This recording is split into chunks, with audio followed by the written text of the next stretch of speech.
आज के टाइम पर हमारे देश में कई तरह के नोट चलते हैं, जैसे 10 का नोट, 50 रुपए का नोट, 100 रुपए का नोट और 500 रुपए का नोट। लेकिन एक वक्त था जब 1 रुपए, 2 रुपए और 5 रुपए के नोट चलते थे। एक ऐसा टाइम भी था जब 10,000 रुपए का नोट भी लोगों ने देखा। भारत में नोटों का इतिहास काफी पुराना है और हिस्ट्री कनेक्ट के आज की इस वीडियो में मैं आपको ले चलूंगा एक ऐसे सफर पर जहां पर आपको हमारे देश के नोटों का पूरा इतिहास पता चलेगा। तो वीडियो को अंत तक जरूर देखिएगा, क्योंकि अपना इतिहास नहीं जानोगे तो खुद को कैसे पहचानोगे।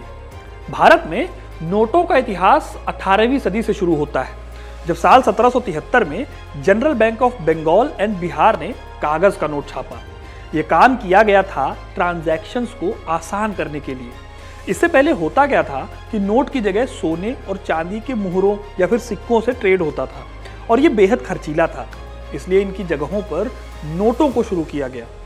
इससे पहले, भारत से पहले, दुनिया में सबसे पहले चाइना में कागज के नोट चलाए जाते थे।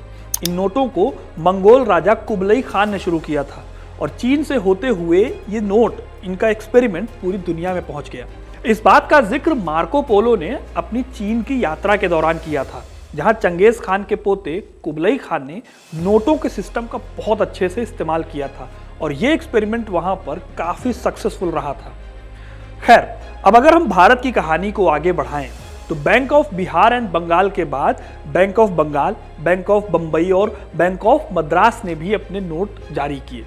ये सभी बैंक अपने अपने सर्कल के लिए नोट जारी करते थे और ये अधिकार इन्हें ब्रिटिश सरकार द्वारा एक चार्टर के थ्रू मिला था। ये सारी प्रेसिडेंसीज थी और इन प्रेसिडेंसीज में नोटों को छापने का काम होता था। साल 1806 में जब बैंक ऑफ बंगाल की स्थापना हुई तो इस बैंक ने भी अपने नोट छापे। शुरुआत में इन नोटों की कीमत 100 रुपए, 250 रुपए और 500 रुपए थी।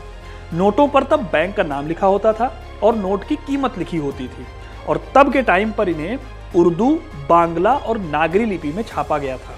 इस तरह अलग अलग बैंक अलग अलग नोट छाप रहे थे। आगे चलकर अंग्रेजों को लगा कि एक ऐसा सिस्टम लाया जाए जिससे सारे जगहों के जो नोट हैं वो एक हो जाए।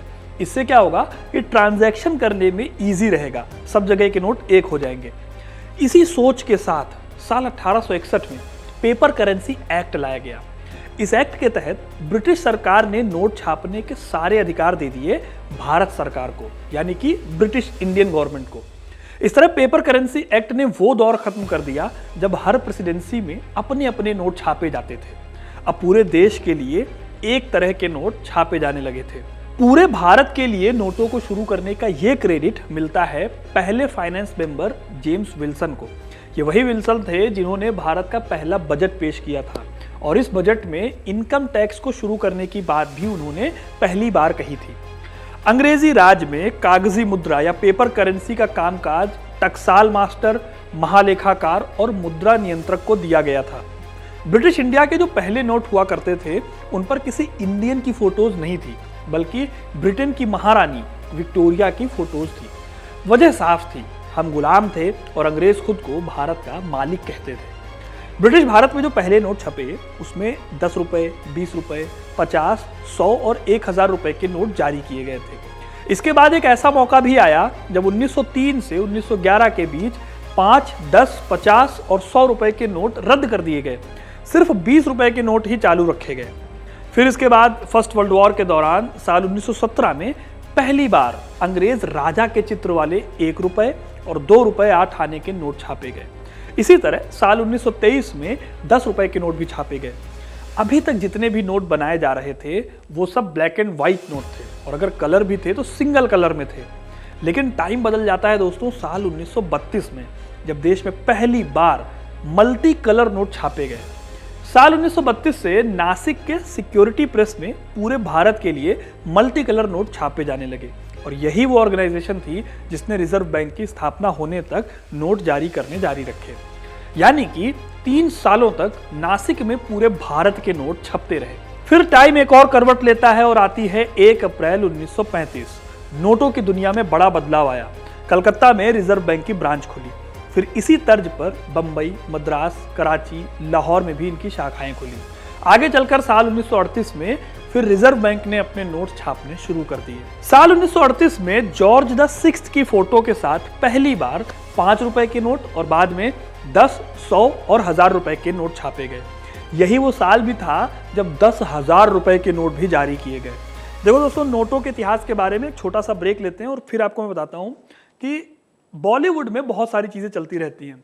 कभी किसी एक्टर को ऐसे कास्ट कर लिया जाता है जो उसके लिए फिट भी नहीं होता है, और ऐसी ही एक कास्टिंग हाल ही में हुई है और उस पर मेरी एक फ्रेंड है सुहानी, उन्होंने अपने चैनल फिल्मी जाट गर्ल पर इसको डिटेल में कवर किया है। तो अभी आपने सुना होगा कि सिंघम अगेन में अर्जुन कपूर की कास्टिंग हुई है और जाहिर सी बात है कि इससे सिंघम की फ्रेंचाइजी पर बहुत बड़ा इंपैक्ट पड़ेगा। वो इंपैक्ट क्या होगा और कैसे इससे सिंघम की फ्रेंचाइजी बदल सकती है, इसको अगर फनी वे में बढ़िया से जानना है तो आप जाके फिल्मी जाट गर्ल पे इस वीडियो को देख सकते हो। वैसे तो मैं लिंक डिस्क्रिप्शन में दे दूंगा, अच्छा कंटेंट वो बनाती है, आप जाइए चैनल पे, उसके वीडियोस को देखिए और पसंद आए तो उसे सब्सक्राइब भी कर लीजिएगा। अब हम बढ़ते हैं अपनी कहानी की तरफ। जाहिर सी बात है कि ये नोट कम थे और इसकी रीच बहुत कम थी। ये वो दौर था जब सेकेंड वर्ल्ड वॉर चल रहा था। अंग्रेजों को इस टाइम पे डर लगा उनके नोटों को कोई कॉपी करके जाली नोट न चला दे, इसलिए पहली बार इन्होंने नोटों में वाटरमार्क लगाया। यही नहीं, इसी दौरान नोटों में एक सिक्योरिटी धागा भी डाला जाने लगा। ये सारे note reserve bank of India ने शुरू किए थे और देश की आज़ादी तक रिजर्व बैंक से जो नोट चले वो सारे अंग्रेजों ने छपवाए और वही नोट चलते रहे। आज़ादी के बाद भी कुछ वक्त तो यही नोट चलते रहे, लेकिन देश की आज़ादी के बाद नोटों में सिंबल्स पर खूब ध्यान दिया गया। क्या छापा जाएगा, क्या नहीं छापा जाएगा। जैसे राजा की फोटो को हटाकर महात्मा गांधी की फोटो को लगाया गया। इसके साथ ही सारनाथ के शेर और अशोक स्तंभ को भी नोटों में इस्तेमाल किया गया। साल 1954 में जब नए नोट छापे गए तो 1000 रुपए, 5000 रुपए और 10,000 रुपए के नोट शुरू किए गए। फिर साल 1967 में देश में मंदी आ गई, तब रिजर्व बैंक ने नोटों का साइज कम कर दिया। इसी तरह साल 1972 में 20 रुपए के नोट चलाए गए और 3 साल बाद 1975 में 50 रुपए के नोट शुरू किए गए।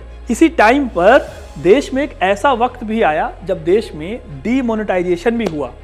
जी हाँ, अगर आपको लगता है कि साल 2016 में ही नोट बैन हुए थे, ऐसा नहीं है। हमारे देश में इससे पहले भी नोट बैन हो चुके थे। साल 1978 में सारे बड़े नोटों को बंद कर दिया गया।